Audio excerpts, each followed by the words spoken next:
Përshëndetje miq, sot do t'ju prezantoj Dji Mini 2.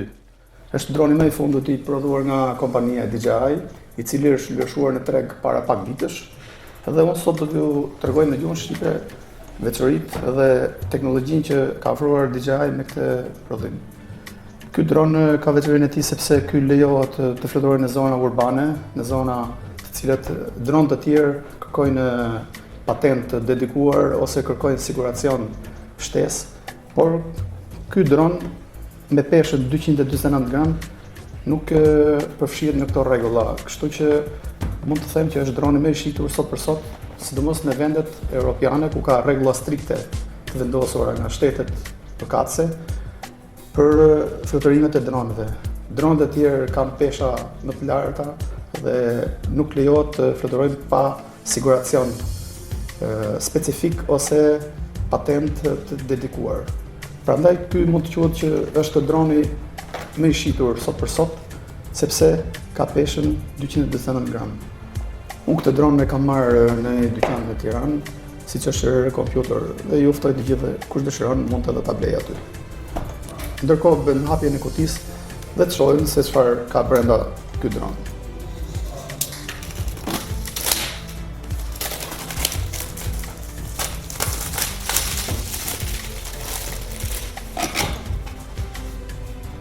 Në njëre shohim që droni ka çantën e tij.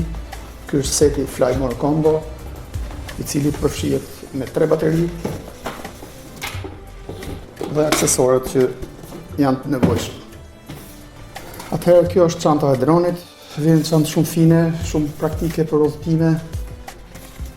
Siç mund ta shohim, është vërtet fantastike. Kjo është telekomanda e ri, remote control. Ndërkohë vendosim butonat ose joystick si mund të quhet ndryshe. Këtu vendoset smartphone-i. Shikojmë edhe aksesorët e tjerë. Këtu kemi user manual, i cili është manuali i përdorimit me gjuhë të ndryshme. Ndërkohë hapim kutinë që besoj se është karikuesi edhe bateritë. Këtu kemi kabllot ndryshëm. Këtu kemi karikuesin, i cili shërben për karikimin e baterive në seri me këtë karikues. Bateria vjen rinovuar sigurisht në krahasim me Mini 1-shin. Është një bateri që mban më tepër kohë fluturimi, por vjen edhe ka ndryshime të tjera. Me sa kam parë, kjo është bateri që ka rezistencë më të madhe edhe vjen në një format tjetër baterie siç janë këto lejon ose litium. Këtu kemi edhe një kabull USB edhe Type-C për arsye karikimi ose për firmware. Dhe më në fund, ky bukurosh i vogël, Dji Mini 2. Është vërtet impresionues, shumë i vogël kur e shikon, se unë jam një përdorues i hershëm i dronëve fatikisht edhe kam patur që tek fatnom 2-shi, 3-shi, 4-a, pastaj kam kaluar në serinë Mavic, e cila vërtet më ka pëlqyer, siç e folëm më sipër që pesha e tillë lejon që këto dronë të përdoren në zona urbane, sidomos në Europë ose mbase edhe në Amerikë, nuk e di saktësisht, por në Europë ka rregulla shumë të forta për përdorimin e dronëve me peshë mbi 250 gram. Edhe ky ka peshën 249 gram, për cilën Dji kërkon që të shesi sa më shumë dron edhe mos krijojë probleme tek përdoruesit. Hapim te hapsin, e cila vjen tek Mini 2-shi, tek Mini 1-shi nuk ishte kjo. Edhe Mini 2-shi e ka shumë të mirë këtë, për arsye sepse mban dronin fiks edhe nuk lëvizin helikat, ja siç mund ta shohim. Mbaron fluturimin, e vendos këtë edhe droni është vërtet solid. Kjo është vlerësuar fatikisht, kjo kapse është vlerësuar nga përdoruesit, nga blerësit, përse se droni nuk ka lëvizje tek helikat, nuk dëmtohen helikat kur e vendos brenda në çantë. Është vërtet impresionues një dron i tillë. Unë u siguroj personave të cilët kanë dëshirë të marrin pamje ajrore, të bëjnë video të ndryshme, që mund ta blejnë këtë dron, se fatikisht është vërtet impresionues. Veçoria më e madhe e këtij droni, ose më saktë pritshmëria e cila është pritur shumë nga fansat, ka qenë sepse ky dron ka suksesin më të madh tek cilësia e filmimit. Ky dron filmon në 4K. 4K 25 frame për Europën dhe 4K 30 frame për nëse vendosni në sistemin NTSC amerikan. Kjo është mbajtja e gimbalit, e kamerës. Siç mund ta shohim, kemi një kamera me formatin 4K. Vërtet, me thënë të drejtën, shumë impresionuese që një dron kaq i vogël të ketë një kamera kaq të përsosur me rezolucion 4K 100 megabit. Megjithatë, ne do bëjmë video tjetër për të parë kualitetin e figurës ose benefitet që ofron ky dron i vogël. Këtu kemi një ndryshim nga Mini 1, që këtu kemi një dritë këtu.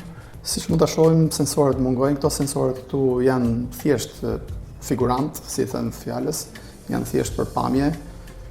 Por kemi vetëm sensorët poshtë, të cilët janë sensorë të cilët ruajnë pozicionimin e dronit në raste ulje emergjente ose në momentin që ne bëjmë uljen e dronit, këto sensorë e mbrojnë dronin ose bëjnë ulje të kontrolluar me tokën, për arsye që droni mos përplaset, mos ketë rënje shumë të shpejtë ose ulje shumë të shpejtë në tokë. Pra janë sensor pozicionimi. Këtu sipër mund të kemi helikat e rezervë ose ndonjë aksesor tjetër të shohim.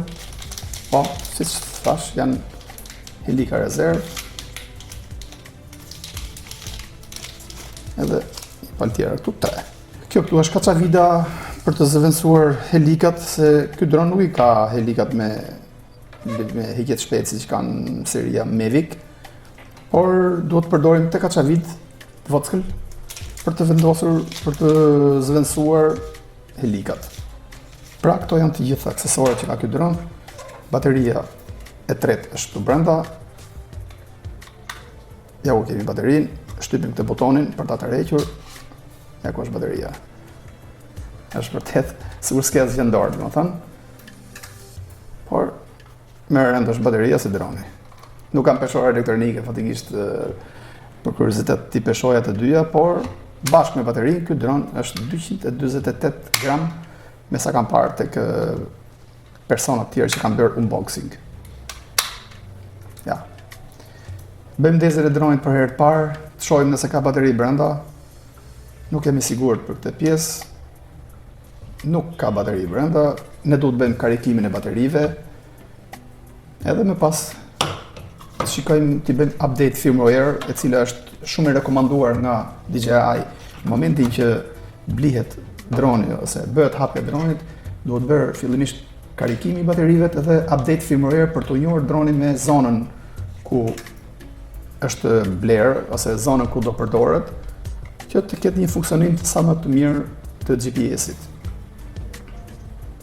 Ndërkohë vendosim mbrojtësen ose kapakun e gimbalit, kapakun e kamerës. Ja.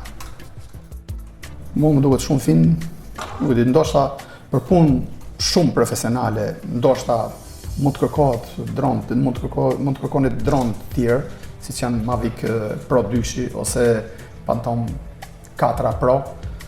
Por duke llogaritur që ky dron ka një çmim vërtet, për mendimin tim komod, duke llogaritur që janë 3 bateri, ky dron ka një çmim të volitshëm, të favorshëm për të blerë. Përdoruesit mund ta blejnë, mund ta marrin dhe mund të shikojnë benefitet që ofron ky dron. Pra miq, ky është Dji Mini 2. Një dron vërtet shumë i vogël, por punën e bën shumë të madhe, fatikisht duke llogaritur që ka një kamera me rezolucion 4K. DJI këtë herë nuk e ka vendosur opsionin Mavic tek shkrimi, tek kutia ose tek droni, siç mund ta shikojmë këtu, por e quajnë thjesht Mini 2, DJI Mini 2. Ky dron nuk ka sensor, është dron ku nuk janë të mundur sensor për arsye për të reduktuar peshën. Kjo është edhe vlera më e madhe e këtij droni, sepse ka peshë prej 249 gram me gjithë baterinë që ka brenda. Ky është droni thuajse i vetëm në botë, me këtë teknologji që ka, me këtë kualitet që ofron, me peshën 229 gram. Është dron që lejohet të fluturohet në zona urbane me një distancë caktuar sipas statistikave ose sipas të dhënave që kam lexuar në shtetet ndryshme. Ky dron lejohet të fluturojë në 150 metra në vit drejt dhe 50 metra në lartësi. Në të kundërt, pastaj janë dronë të tjerë, të cilët kërkojnë patentë caktuar, kërkojnë siguracion dhe ka kosto shumë për përdoruesit. Por ky dron këtë ka veçoritë të tij, sepse ka peshën e vogël ku mund të lejohet fluturimi në zona urbane, që dronë të tjerë nuk e kanë këtë mundësi. Nëse kapen personat të caktuar në zona ku ka banor ose në zonat banuara, si mund ta themi, në zona urbane, këto marrin penalitete shumë të forta nga autoritetet e shteteve përkatëse.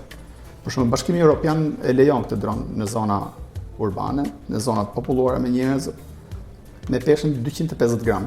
DJI ka reduktuar në mënyrë masive peshën e dronit edhe ka prodhuar këtë dron i cili ka peshën 229 gram. Këtu kemi karikusin, i cili mban 3 bateri, do të thënë 2 bateri janë këtu edhe 1 bateri është brenda në dron. Me këtë karikues mund të karikohen të 3 bateriet njëra pas tjetrës. Ja ku kemi edhe karikusin, edhe kablin e karikimit. Këtu kemi remote control, e cila këtë herë në krahasim me Mini 1 vjen shumë ndryshe, vjen e reformuar thuajse totalisht. Është një remote control e cila lejon përdoruesin që ky dron të shkojë në distancë shumë të largët nëpërmjet opsionit OQSIM 2.0. Mbahet shumë mirë në dorë. Unë kam provuar Mavic Air 2, sepse ka të njëjtin remote control me Mavic Air 2. Kjo remote control është shumë e mirë në përdorim. Mavic Air 2 edhe Mavic Mini kanë këtë aplikacion i cili quhet DJI Fly. Tash ne do të bëjmë aktivizimin e dronit, do të bëjmë karikimin e baterive dhe sigurisht update firmware. Gjithmonë që blini një dron të ri, duhet të bëni patjetër fillimisht karikimin e baterive dhe më pas duhet të bëni patjetër update firmware për arsye që droni të jetë i updateuar me zonat e caktuar ku dron do të fluturojë më tepër. Ky pra është Dji Mini 2. Një dron kaq i vogël edhe na jep këtë lloj performance. Për të blerë dronin, unë do t'ju lë linkun në description, edhe aty mund të shikoni edhe çmimin përkatës të dronit.